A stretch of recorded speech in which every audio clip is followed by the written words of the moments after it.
we'll go through all of the members that are currently on the subcommittee. We'll recognize them first, then we'll go to the wave-ons.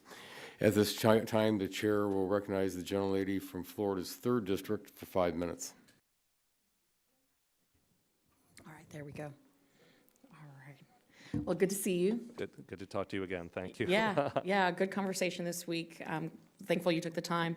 So I'll just jump right into it. I know my colleagues have hit quite a bit on the DoD study, and we talked about that earlier, so I won't delve into that. So I'm going to take a different turn here and talk about the IIJA. So the NTIA was given $850 million. 2% of the total BEAD funds were set aside to administer the program, and I think that comes out to about $17 million, if my math is correct. So question is, with that and the additional funds for grant administration, do you have information regarding how many new staff members NTIA hired to run the BEAD program, and how else you plan to use these funds, and how much of the funds currently remain today? So that's kind of a three-parter. So I don't have at my fingertips some of those numbers, but I can give you a sense of it, which is that we've grown quite a bit to be able to administer these programs, and I think appropriately. So we've looked out across the life cycle of this program. It's a 10-year program, roughly. We've been given a fair amount of money. The BEAD program was given a fair amount of money. 2% is a lot of that. I will say that the other programs that we administer are much leaner, and 2% to run, for example, a competitive grant program that we administer is actually probably not enough money to do that. And there's more that we could say about that, but I'll just generally note that we've staffed up quite a bit. We've well over 100 people now working across our broadband programs. I would guess. I could give you specific numbers.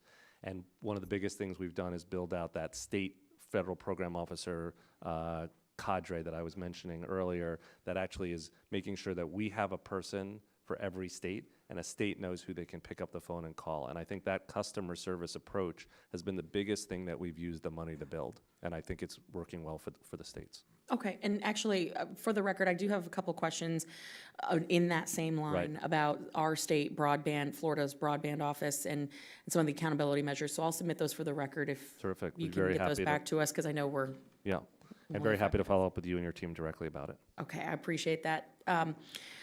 So there's been a couple IG reports about FirstNet. In August of 2022, FirstNet did not have reliable cost estimates. Then November 2022, FirstNet could not demonstrate investment decisions were used in a way that maximized the benefit for public safety. And then March 2023, FirstNet failed to provide adequate contract oversight. So without a doubt, and you and I have had this conversation, wife of a first responder, FirstNet is very important for public safety. I am an advocate, but it looks like they are in significant need of more oversight from NTIA. So can you kind of outline what steps you're taking to provide that additional oversight? Yeah, it's a terrific question, and let me just very quickly say how important FirstNet is to us. It is a huge priority. It's also, I think, in so many ways, a public-private partnership success story. To go in 6 or 7 years from nothing to 5 million first responders now relying on the network, 27,000 public safety agencies now signed up for it. It's hugely important. That said, we need to make sure it's run properly. I think we have seen those reports. They go back several years since before my time, but we take them seriously. We've instituted reforms to make sure that FirstNet is operating now in the ways that have been, that address those concerns.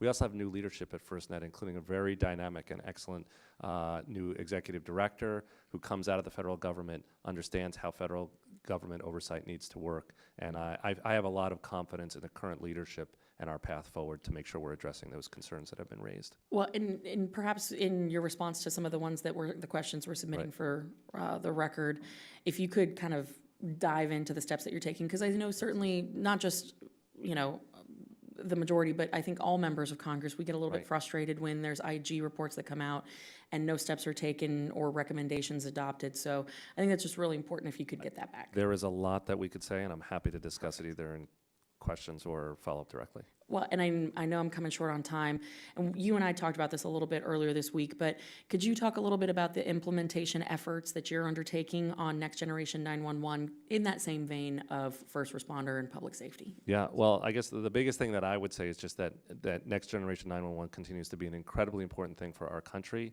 The way that people communicate has changed. We need our 911 centers to keep up. I visited 911 centers across the country and know how big the need is. We should really keep working. And I know, in fact, spectrum legislation could be a path to funding that work. Excellent, thank Thank you. I've run out of time. I'll submit those questions for the record. I appreciate working with you. Thank you, Mr. Chairman. I yield. Thank you. The gentlelady's time has expired. The chair now recognizes the gentleman from Texas's 14th District for 5 minutes